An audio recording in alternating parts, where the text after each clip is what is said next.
UV. Again, partially because many of the Chinese companies don't yet have the years of trial and error experience to make UV work. The first company in China that is making a breakthrough in getting a UV printer to function acceptably is Techwin, and thanks to Tepide, one of the sponsors of this event today, they have you may or may not know it, there is a UV printer actually hidden in this building downstairs. And this afternoon we will probably be showing that. The room is very small, but we'll arrange somehow to take people through there and show them the printer. And again, the fact that 90% of the solvent printers, flatbeds, were all dropped and were basically commercial disasters other than being test printers shows us that solvent ink for flat materials is not good. So the Mutoh Toucan flatbed, I'd be surprised if that sold even a dozen examples. But don't give up on flatbed printers for inks other than UV, because there are inks that are not UV and also not solvent. And those inks work okay on flat materials. One such ink is Staedtler's Lumicolor ink. And there's a picture of the printer that makes it. And here is some samples. I'll go through this fairly quickly. The Lumicolor ink from Staedtler, it's a water-based ink, so there's no poisonous solvents in it. There's no UV. It requires no UV curing lamp. It does, though, require some sort of a mild lamp in order to get rid of the water when they're printing on substances that cannot absorb the water. But basically, Lumicolor ink prints on plywood, on canvas, on wallpaper, on synthetic material, on every single kind of material that they can run through the printer. Polypropylene, watercolor paper, just an example. Even on aluminum foil, you can go to the grocery store and buy aluminum foil and run it through this printer. It's really a remarkable ink. And the problem... So why don't you see it more in the marketplace? Very good question. Very good question. There are now two innovative inks being shown. There's the Lumicolor and there's an Eastech ink. I'm going over to Taiwan in a couple of weeks to inspect the Eastech ink. The reason these innovative inks that are shown at trade shows are not marketed is because two reasons. In most cases, they require some special addition to the printer that doesn't really exist on any current model. So Lumicolor does require a heater, not a UV heater, but a heater in the printer to drive off the water over the ink, not necessarily under the ink. And there's no manufacturer that makes one. Why doesn't a manufacturer make a printer that will run these unusual inks? Two reasons. One reason is that Epson and most printhead manufacturers charge a percent price on every drop of ink that goes through their printheads. So if you're Roland, you cannot put anybody's ink through that printhead in your printer unless you pay Epson a huge amount of money. So the ink companies that make this special ink do not want to pay a commission to Epson just to have their ink run through Epson printheads. So that eliminates Mutoh, Mamaki, and Roland almost right off the bat, and some of the other companies. The other reason, because very good question, is why do not, if you have all these nice inks, why don't anyone use them? It's kind of industry politics, but it's also that there's like lemmings run together and jump off the cliff into the water. Right now, the entire industry is going UV. I am hired monthly by Fortune 500 companies who want me to help them develop a new UV printer. I'm under non-disclosure. I can't list who the companies are, but giant corporations around the world hire me as a consultant to help develop either a brand new printer for companies that don't have any, or a new model for companies that already have some other UV printer.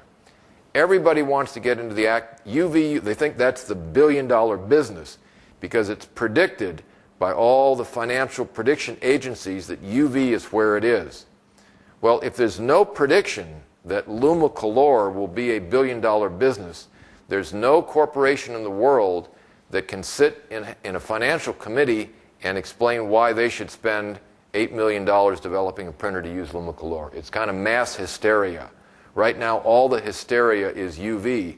So any company in the world is willing to spend 10, 15, 20, $30 million to develop a new UV printer, and almost no company is willing to go out and develop a unique printer, unfortunately. It has to do with the politics. And buyers, we're read by 250,000 people a year in solvent and UV printers. We get emails every hour. While I'm standing here right now, emails are coming from all over the world to my office in Guatemala asking what UV printer should they buy. They're not asking what printer should they buy. They're not asking what ink they should use. They only want UV. So again, it's an endless cycle. It's all UV. There's nobody promoting these other inks, so nobody's asking about it. If nobody's asking about it, no company will develop it. And a good example of that is the Bio ink, which is made out of maize. The first flatbed printer that used this kind of like was exhibited and then kind of disappeared.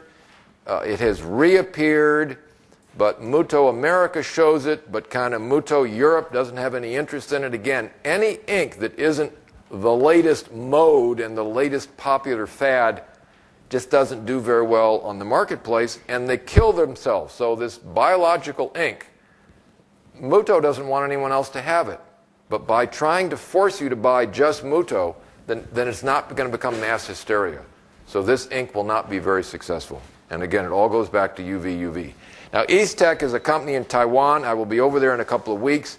They have an ink. Their slogan is bye-bye UV, because they've made UV printers. They've been there, done that, and they have a new ink that prints literally on everything. Here are different samples of different materials.